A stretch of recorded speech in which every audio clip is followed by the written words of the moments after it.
Recording here. And we're going live here. How the hell did I go live on this? Where the hell? You like, what happened? Where do I go live on this? Oh, there it is. I found it. You see it? Yeah. That shit is tricky. Yeah. We live on Facebook. Right, I can see us live, live. We's alive, baby. We's alive. Oh yeah. We've been talking, running our mouths. See what happened? It just be going. Perfect. Yeah. All right. We're live here. Here we go. I like it. I like it. All right. It's almost noon, so let's cheer it up, buddy. Cheer. Oh, shit. Okay, here we go. Cheer it Cheers. up. Cheers. Cheer it up. Who's that? 1951 Taz, Robert. What's going on, everybody? Hey, man. I see you, Bill. It's Listen. Chip here. Let me get us all mic'd in. Chip Davis. Yes, sir. Okay.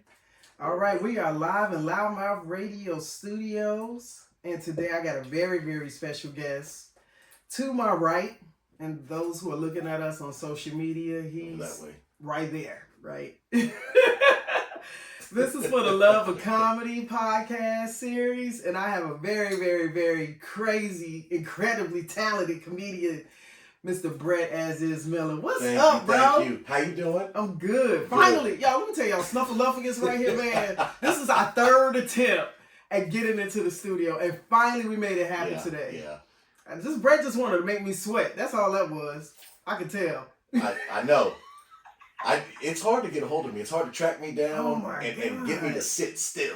Man, look, it was so serious. I was like, okay, Brett, let's do this. Let's do this. Yeah. I done text him more than I'll text anybody. Brett, what you doing? How your day going, Brett? What's going on, Brett? So welcome to Loudmouth Radio, bro. Thank you for having me. I'm so glad. So for those of you guys that do not know, this gentleman is going to be one of the featured comics for our upcoming show next Wednesday. Yeah. At Shooters right here in Temecula, and him and Mr. Willis Turner. Willis Turner and Kev Davis. Kev Davis, the Marina Comedy, is going to be hosting, and this is going to be a phenomenal show, guys. And so today, this is all about Brett. I need those who are listening to know who this man is behind the mic.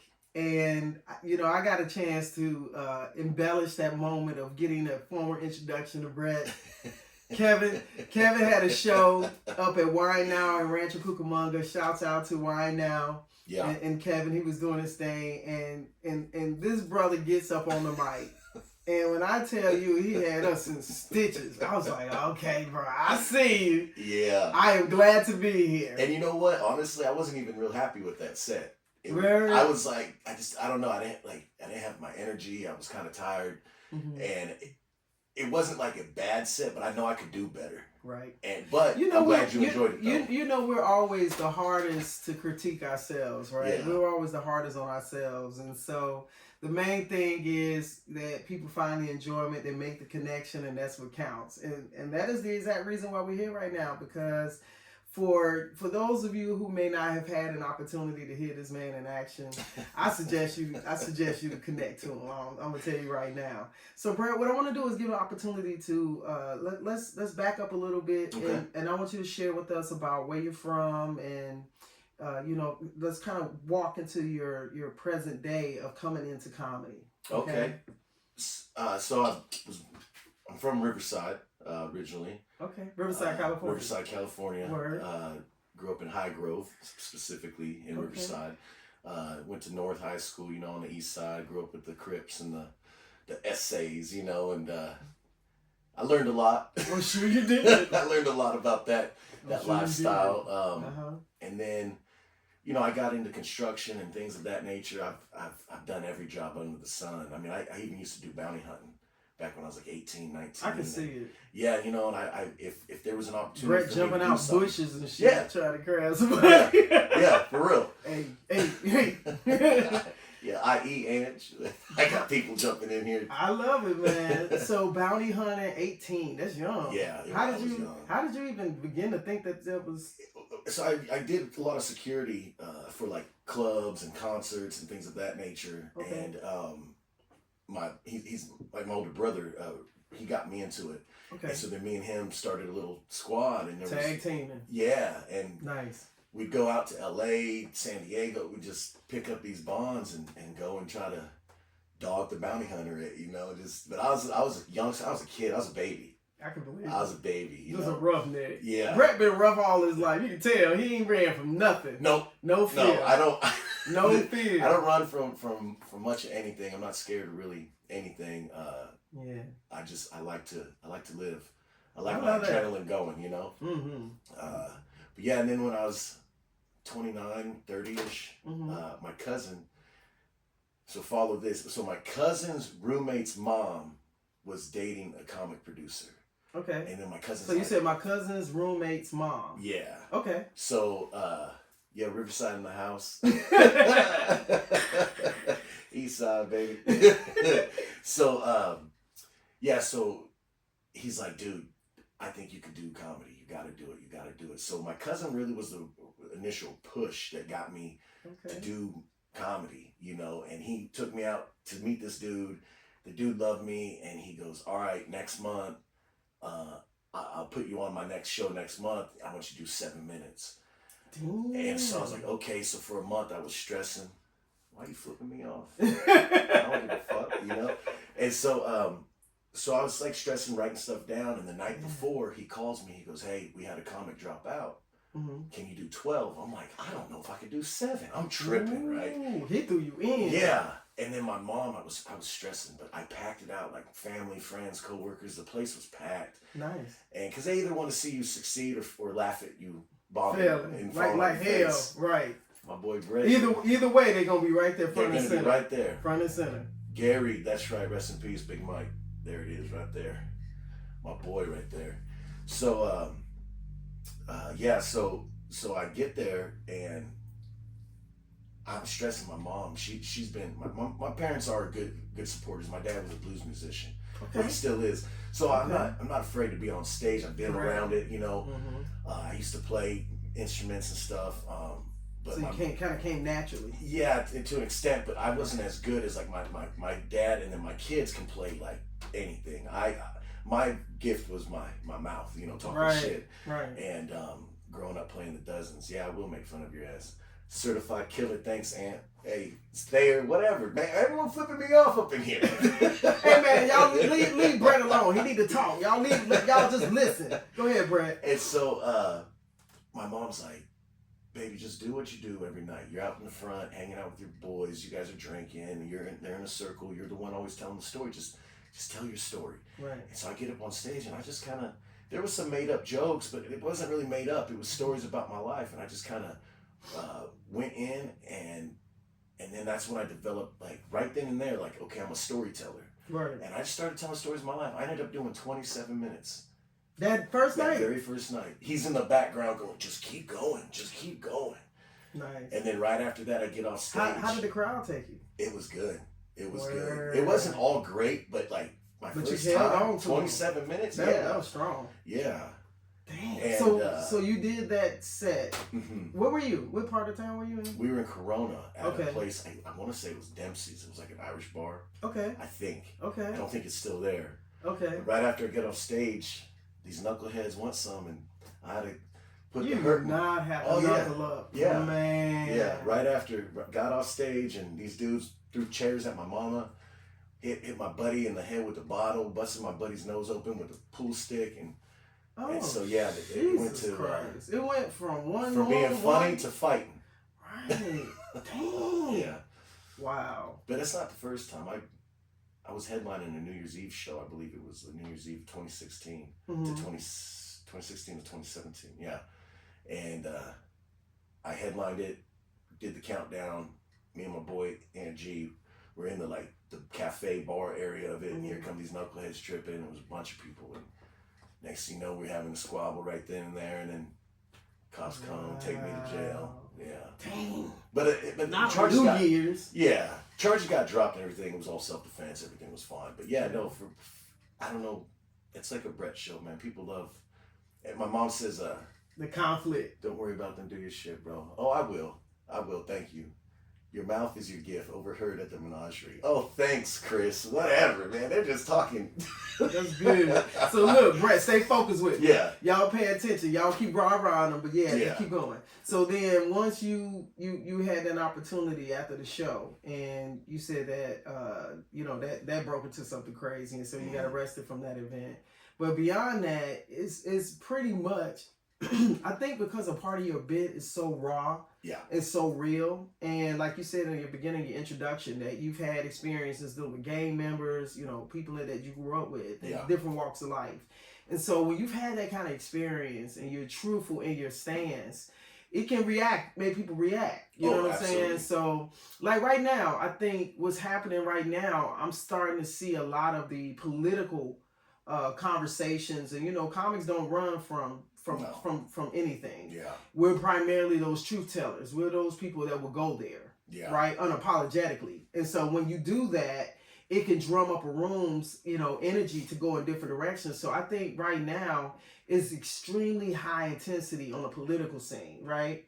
So even for comics, I was reading something the other day. Oh, Jerry Seinfeld. Mm-hmm. He's in Australia. Oh, okay. And he's been heckled, significantly.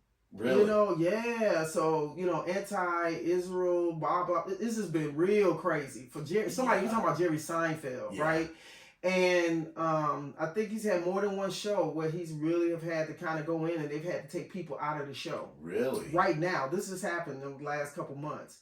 So that just goes to show you that a lot of times things that are going on in the society. Oh yeah. Things that we talk about, sometimes things touch and hit people and they get sensitive. Yeah. So for you, how long have you been doing comedy? So this November will be 11 years. 11 years. 11 years, yeah. So for you, that intro, you opened up out the gate. So how long did you end up working with that producer more? Yeah. Oh yeah. Okay. Yeah, he actually put me on my first handful of shows. Okay. He gave me my first shot at the he gave me my first shot at the Improv, and that was my third show, and I used to say, like, I just want to do it enough to get to the Improv. Once I do the Improv, I'm done. And I did the Improv and I killed it, and I was like, I ain't done. Right. That was just for your first level of where you were working to achieve. So is there somewhere you haven't performed at yet that you would like to perform? I've done. I mean, maybe stuff out of state, like different comedy clubs out of state. Okay. So have you done pretty much all of the major ones in LA? I've done all the major ones. Yeah, again, that goes back to Big Mike, man. Shout out to Big Mike, rest in peace. That dude was the Dr. Dre to my Eminem. If there was a club that he had a show on, he was headlining me. Right. And he loved my stuff, like my set, right? Mm-hmm. And it was kind of, because I get controversial, because of how I grew up. I don't, correct. And me being a white dude, and so he'd headline me at like the Comedy Union, the J Spot, the Family Room, the Living Room, Maverick Flats, like a lot of urban spaces. A lot of the urban stuff. Yeah. And everyone's like, dude, this white dude's headlining at the Family Room? What the fuck? The Living Room? But that's your comfort space. I would absolutely. Yeah. Absolutely. Yeah. I don't have any that's your edge. Exactly. You know what I'm saying? Yeah. And so I think for a comic to be able to learn what makes them, what drives them, or what's their edge, it puts you in another dimension. Mm-hmm. And it allows you to be able to perform at that level, right? I think it opens you up to where you can actually participate in various spaces. Yeah. You know what I mean? So, because it's easy to be in a comfortable space. Yeah. The challenge is to do things that you're not supposed to do or not supposed to be able to achieve. Yeah. Me walking into a room that's like middle-aged or older, like white people, that's not comfortable for me. because of your relation. You can't relate to certain elements. My stories, not everyone relates to, and if they didn't.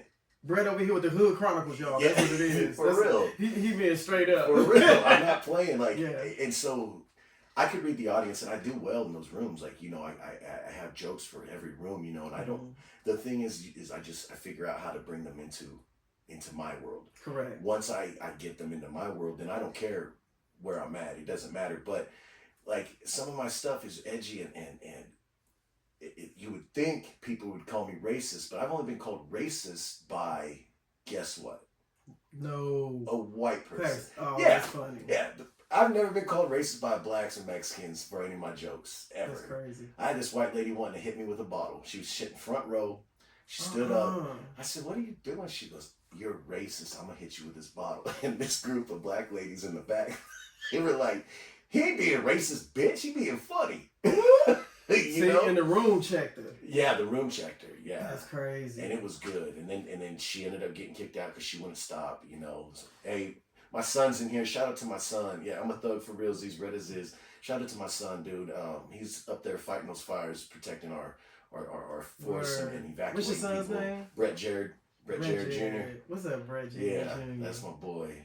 Brett, number two. Numero dos. Well, he's actually the third. My dad is Brett also. Wow. Yeah. Word. Yeah. Okay. And then my youngest, he's doing his thing. He's in the Marines. How many kids do you have? I've raised 8. Well, damn, Brett. I've raised 8. Thanks. Brett's been busy. Yeah, but I have two sons that are mine,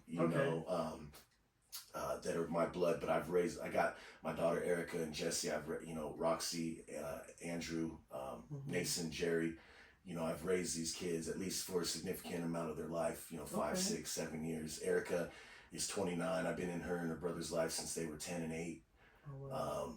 She has 3 beautiful kids. I'm grandpa to them too, Nice. and I don't, because my thing is just because you and oh no. It's okay.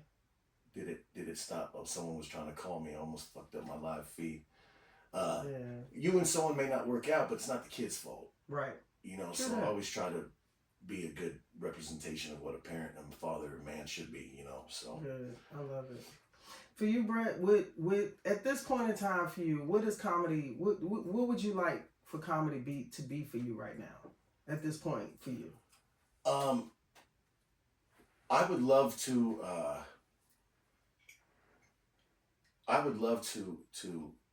make money. I mean, if I were to be successful and make a ton of money on it, like, of course, that'd be amazing. But if not, it is what it is, So you pretty much pattern right now, you would say that you're doing comedy part-time. It's not a full-time. You straddling. I straddle, yeah, because okay. I kind of do have this conflict between the two sides of me. Mm-hmm. I got the city side, but I also got the countryside, and I really, because I love being outside. I love fishing and hunting and camping. I got animals. I got geese, ducks, chickens, goats, sheep. Like, I love that. I used to have a 70-acre. Yeah, there was a lag. Should I restart? Here, I'll restart. Okay. Oh, yeah, so. But yeah, so. Don't call right now, guys. We're on the air. So it was a freaking, it was a creditor. They called too. We don't want to talk to you. Yeah. So for you, you're straddling it, and I know like construction is a big part of your gig. Yeah. So with this has got to definitely be comic relief, in that side of the dimension of your life. So if you could have it your way, it would be a full time. Right. Oh yeah, if I could have my way, I would do comedy full time. Okay. I would enjoy it. I'd absolutely love it. If not, it is what it is. You can't always keep going against the grain. Right. But I've been really giving it hell. I do go in my, ups and downs. Like I apologize, but I do lag a lot on social media. I'm just busy with life. I like to live life. I thoroughly enjoy comedy. But yeah, there's a part of me that, because I have had it to where I was doing comedy full time, comedy acting, but there's such a big part of me there's such a big part of me that I sit at home all day, right? Because I'm waiting for shows at night, this and that. I'm not a guy that can sit still. And if I ain't doing something with my hands, I feel useless. So like, even if I do comedy, I'm still going to do some kind of construction. Like now, if I had, let's say I was making millions doing comedy, I don't need to do construction, but best believe I'd still be building my own house. Correct. I'd have to. I feel that as me personally, as a man, I need to be doing something. Yeah, that's the output. I understand. Yeah. So, I understand it. Productivity. Exactly. Exactly. So what's your feeling about the comedy scene right now? How do you feel about it? Because you've been in it over a decade now. So have you seen some transitional change? I've seen a ton of change. I would good, bad, and different. All of it. Yeah. Okay. Right now, because it was getting bad for a couple of years, like since 2020. Yeah, I mean, this cancel culture, this woke stuff, all this stuff. Oh, yeah. You know, comics couldn't say anything, and I think that's stupid. We're the first and last lines of our freedom of speech. It's an art form. You can't put a limit to what I paint with my words. You know, and I hated that. But and that's why I never stopped saying what I say. Right. But people would hate me for it. But now you have these bigger cats like Shane Gillis. He's really destroying a lot of that woke stuff. He's saying all those words that people don't think we should say, but he's funny, you know, and these are all jokes, you know. What's up, Gil? That's my MTL homie. That's right, top shelf. Let's go. So it was kind of getting into a little. I was getting worried for comedy because people were just bowing down and, well, I'm not going to do this. Crumbling under the pressure. Just crumbling. It's like, you got to think that just because the media is showing you 2% of the country and what they feel, you can't stop doing what you do because there's a whole other fan base. You lose your authenticity. Exactly. Authenticity by doing that. And it compromises you in such a way that is almost like how you said that experience you had where you felt like you didn't give it your best. Yeah. It'll feel like that. You'll start living in that kind of bubble, and that's not what you're doing, you know. And so you have to. It's consciousness from one perspective, but most times when we're talking about things like that, it's because we want to bring awareness, education, make it be, you know, sensible to make people think. Yeah. Right? Yeah. So if you don't evoke that, then it's going to be hard to bring that about, right? If you do not put that into, you know, into your performance. So for you, who are some of your favorite comics? Lenny Bruce. Past and present. Yeah, Lenny Bruce was, you know, he was doing stuff back when TV was black and white. You know, George Carlson had opened up for him. You know, I think he's the godfather that founded the way for us to he's the reason we could say fuck on stage. Right. You know, he got banned from Sydney, Australia because he came out and said, how the fuck are you? You know, and they kicked him out. Damn. You know, and so he's really revolutionized it, and his take on things. I mean, he was going against the media agenda back when it wasn't, not everyone was doing it. You know, he'd get on stage and he'd pull out 5 different newspaper articles from different publishers and talking about the same crime, and everyone was different. You know, so it's like, who are you marketing towards? You know, but Lenny Bruce. My other favorite, though, I mean, more modern, would be Eddie Murphy. I loved Raw and Delirious like that. I grew up on that, and looking back, until I did comedy, I didn't realize how much comedy was in my life already. I can see you know, that. like my uncles would watch, my dad, my uncles, my mom, they'd watch all the comedy movies from back in the day. You know, the Caddyshack, the National Lampoons, that stuff, and then they were watching Delirious and Raw. And I remember these things, but it wasn't until I was doing comedy that I'm like, wow, you know what? I've always been around comedy. Can I tell you, it's so funny you said that. And the one thing I think I never really thought about to say is when you say you've been around comedy all your life. Yeah. And I'm always quick to measurably state in space that Carol Burnett, Carol Burnett show, because I love sketch and improv and stand up. You know, I used to watch the Benny Hill shows, In Living Color. Oh, Living Colors. Yeah, so like those are my shows that I catch. But the comics, like, they go from end to end. But then when you just said that, I was like, you know what? My very first real level everyday comedy experience was my mother. My mother's humor, her personality itself is like always lit. So when you find yourself surrounded about personality types that are just like my mother's humor is just her straight way of talking and talking in cliches, and so you never know till you really look at how much impression is around you. Absolutely. You're impressioned by a lot of things. You know, you might have teachers or friends that you grew up with that made you, you know, that may have made it easy for you. As you say, we say doing the dozens and talking about your mama and all of the, you know, a lot of that happened while we were in school, you know, as kids. So you learn how to have tough skin. You know what I'm saying? You had to learn how to have tough skin, just being able to come back when your friends are trying to come at you. Who you seeing now? It's just all these people, they're saying all kinds of random shit. And they're saying, Brett, focus. Stay on me. Stay on me. Y'all listen. Brett is ADD. I do not need you all to take him away from the interview. Please tell him to keep your eyes right here. And they're going to keep talking. They're all saying, don't laugh, stop laughing. Yeah, stop laughing. So they're looking at you. They trying to kick you in.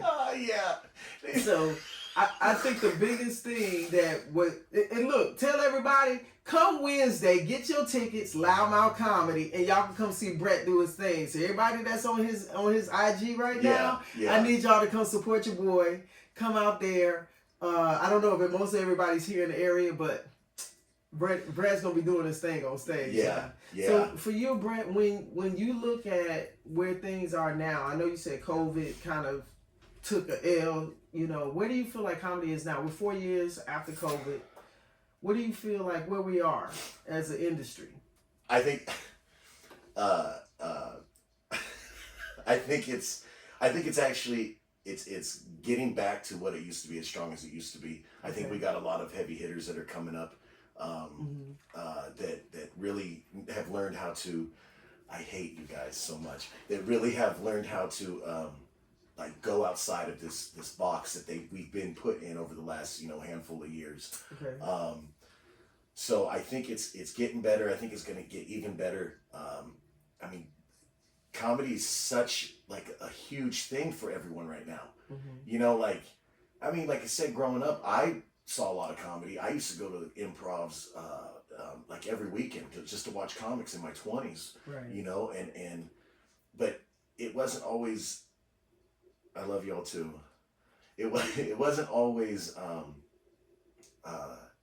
in everyone else's life. Like I wouldn't be at high school and everyone's talking about a comic. Right. Now everyone's talking about comics. Everyone's talking about Matt Rife and all these guys, Shane Gillis, Joe Rogan, Kill Tony. It's like comedy's like people. Exploded. It's in the culture. People know comedy like they know society. Rappers or musicians now. Right. And they're doing a ton of stuff, and I think it's grown now. That does suck. I don't like you. So that does suck though, being that it's kind of it gets to the point where it's oversaturated. Yeah.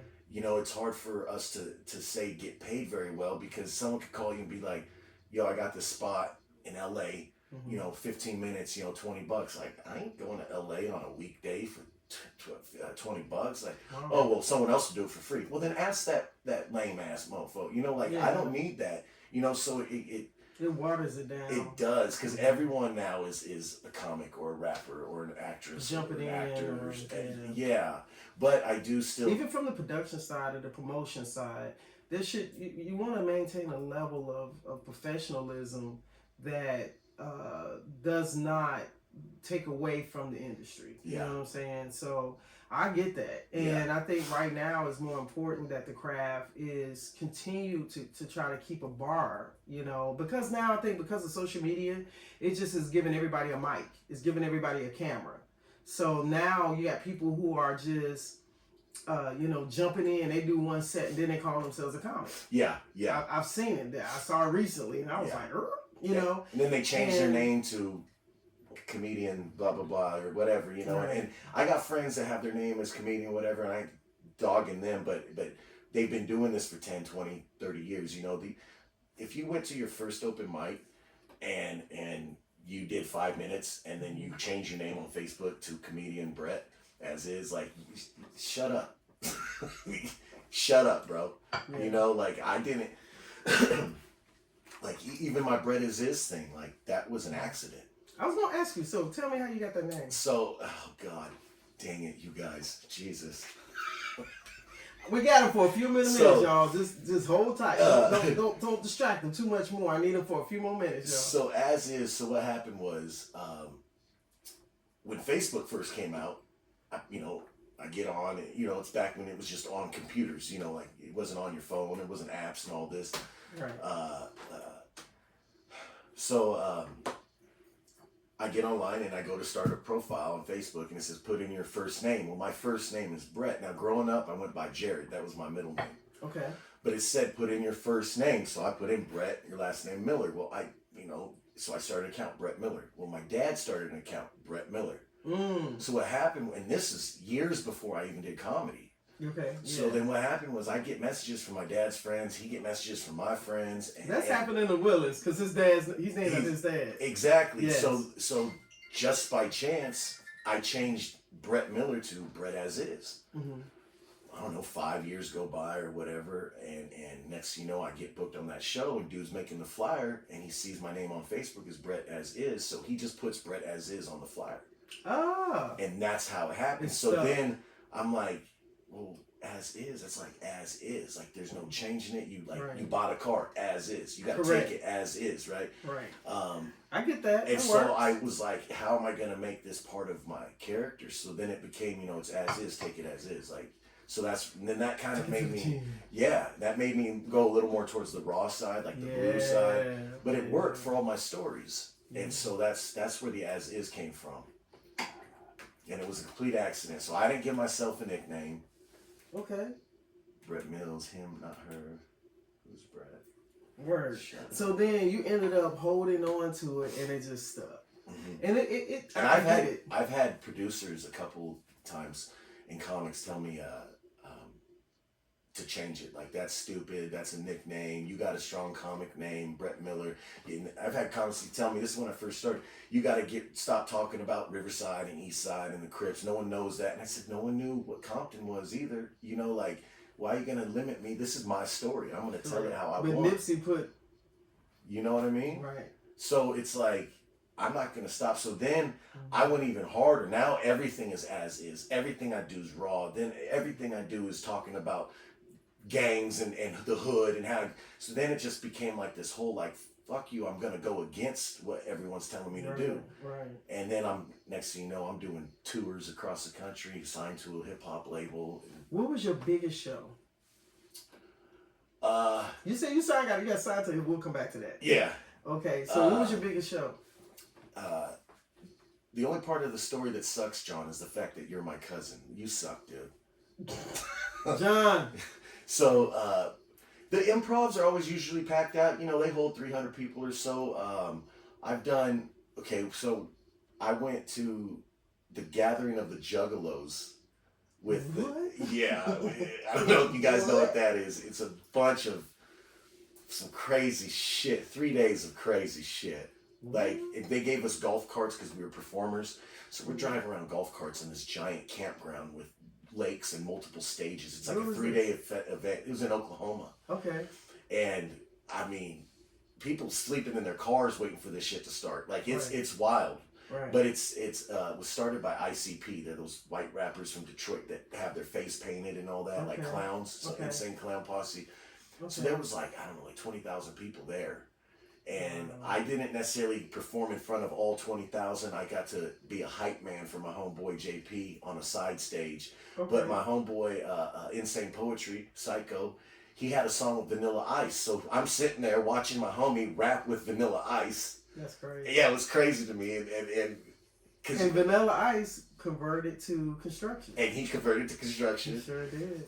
So that show was dope, but I've done a couple shows for like some benefit stuff. I did some Teamster Union fundraisers. Okay. There's like 700, 800, 900 people at those things, so I've done some shows like that size. Nice. But yeah, it's been good. It's been good with that stuff, yeah. So what would you tell comics that are coming into the industry now? Don't do comedy. Word. No, I mean... You heard it from Brett. No, what I tell people has been advice I've gotten from people, from different people. My man Rick Rome, Big Mike, rest in peace. My boy Cooley, shout out to Cooley. That man gave me some advice I took that advice. He saw me again 3 months later. He goes, "You're an entirely different comic. Like you listen to everything I said." And took it. So some of that advice is find your voice.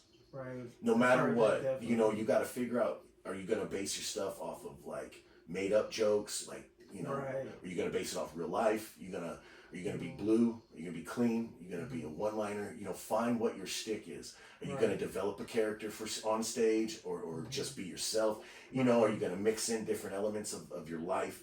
Right. But find your voice, who you are. You're so dumb.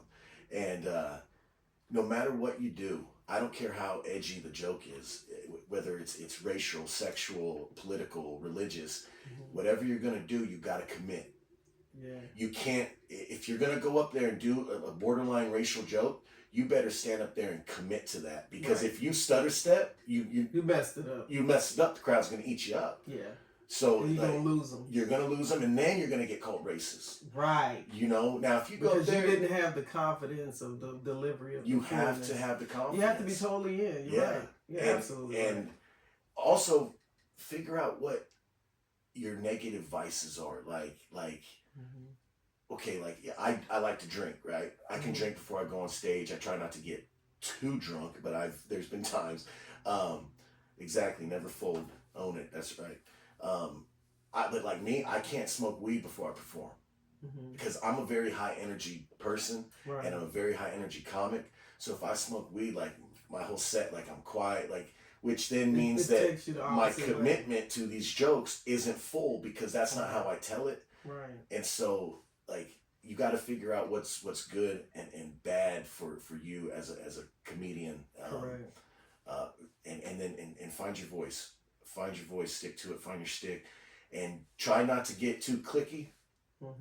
You know, I've had my circle of friends, obviously, within comedy, but never started a crew. Right. You know, when you do that, you shut yourself off from other people. True. I've had certain cliques not get along, and then one of them wants me to be in their stuff and do stuff, and then the other one, I'm like, all this opposition. And I'm like, trust me, y'all don't really want opposition because I'm gonna give it to you, you know, and I'm not trying to lose someone that's gonna book me because they think I'm friends with someone that they don't like. Right. You know, so. Right. Then it gets all politically goofy. Exactly. Yeah. Exactly. So it's not. So I think at this point in time, you know, Brett, I know I got you coming to do your thing on Wednesday. Yeah. Let people know how they can follow you, social media. So I'm on Facebook, Brett Miller, Brett As Is. I have a couple of accounts. There's a Brett As Is account. There's a Brett Miller account. There's a Brett As Is fan page. I mean, obviously, I don't really get on that as often. The Brett Miller account was my original account. That used to be Brett As Is, and then Facebook decided they needed to use my legal name. Yeah, because they did kind of go into that. It was weird. Yeah. And then I had a secondary account, another Brett As Is account, because I pop off at the mouth and get kicked off Facebook often. Right. And so I had a secondary account, but that one they never changed. So that's Brett As Is. There's Brett Miller. Instagram, obviously, Brett As Is, all one word, BRETTASIS. I'm on Snapchat, Brett As Is. I mean, basically. Are you on TikTok? I'm on TikTok. I've been lagging. I got tons of clips. I just don't post. I've just been because I was always that guy. I mean, I had a decent following and stuff, and I was always that guy. I'd be at shows and my camera's out and I'm recording, and I'm like, man, just stop. Just live in the moment, you know? And I'm more old school. And it's hard to do that. It is, because this is part of your job. It is, and it's constant. And so you juggle, and even for me, I've had to really step it up. I just really got active on TikTok this year. Yeah. You know what I'm saying? So it's just the unavoidable parts of things that you have to do. But you want to be able to get people to connect to you, so we have to do those things, right? Yeah. So you got your TikTok page, and so do you have a website? No, but if you go on Grim Reality's website, there's a link towards for every artist that's on the label, and there's merchandise there. I haven't really been pushing a lot of merchandise through there, so because I've been working on some new stuff that's probably not going to be sold through the label. Okay. So I got some stuff going on with that, and then but if you were to Google Brett As Is, it'll pop up. I mean, I will legit pop up, and I don't know if I did it that night, but I have a rap battle skit that okay. And is it on YouTube? I know it's on Facebook. My son helped me write it when he was 12. No. And there's a video of me and him when he was 12 on stage doing it together. Oh, nice. Yeah, and so, but at one point in time, because I reference Tupac so much pertaining to that freestyle, because I go off of the Tupac Hit 'Em Up song. Right. And so at one point in time, if you Google Brett As Is, there'd be pictures of me and then Tupac. And I was like, because you know what? That's right. That first night I saw you, I don't know why Jazzy Jeff. I don't know, because I remember I was telling a friend of mine, I was like, yo, remember the cat last night, the other night? You know, like Jazzy Jeff, like, or Tupac. It was so, I remember you talking about a rapper. yeah. And I kept thinking, why did I keep saying Jazzy Jeff? But it was Tupac you kept referencing. Yeah, I don't even know why I was like Jeff. Jazzy Jeff. I don't know where that came from. But I didn't even know you had the music element in there. So that's so funny. Yeah. So I actually got in it was 2016, I believe it was. Lou, Queen Lou, shout out. Lou Productions out in San Bernardino, amazing woman. She put on an Inland Empire Music Awards at the Orange Show, right? And I got an award for all the work I've done in the hip hop community. That's what's up. Yeah, I love hip hop. I love hip hop. I love music, you know. Yeah. And so I used to produce the hip hop shows and stuff, and help book some of the tours that I go on with the label and stuff. So it was a lot of fun. It was a lot of fun. I can see that. Man, Brett, I want to thank you. We're going to wrap it up. I just want to give you a moment of gratitude for Thank you. Coming in today, doing this session. I'm looking forward to Wednesday. That's going to be an awesome show. It is. And for those of you who have not had the pleasure of seeing Brett As Is, Willis Turner, Kevin Davis, this is going to be a powerhouse night. Tickets are moving very well. We do have reserved seating. Actually, very few tables reserved seating at all available. So, loudmouthcomedy.com. Make sure y'all follow Brett. Loudmouth Comedy too, guys. Loudmouth Comedy on Instagram. It's 2 D's, LOUDD. Yeah. Mouth. Make Loudmouth. Loudmouth. No space. No space. So you can get your tickets on loudmouthcomedy.com. I'm telling you right now, come see this guy ruin and take the stage down. He's gonna punch it out. So I'm looking forward to it. Thanks for having me. Thanks for having the time to come in today, bro. Not a problem. Thanks for having me. All right, y'all. We're gonna conclude today's episode. Make sure you guys follow this gentleman, TikTok, Instagram, Facebook, and I look forward to hearing more about your journey, bro. Yeah, appreciate you. Thank you so much. And all you guys, when I leave here, I'm gonna get back on live so I can talk shit back to all of you. You understand? Yeah, because I'm letting them go. I'm letting them go, guys. Peace. All right, this show, man.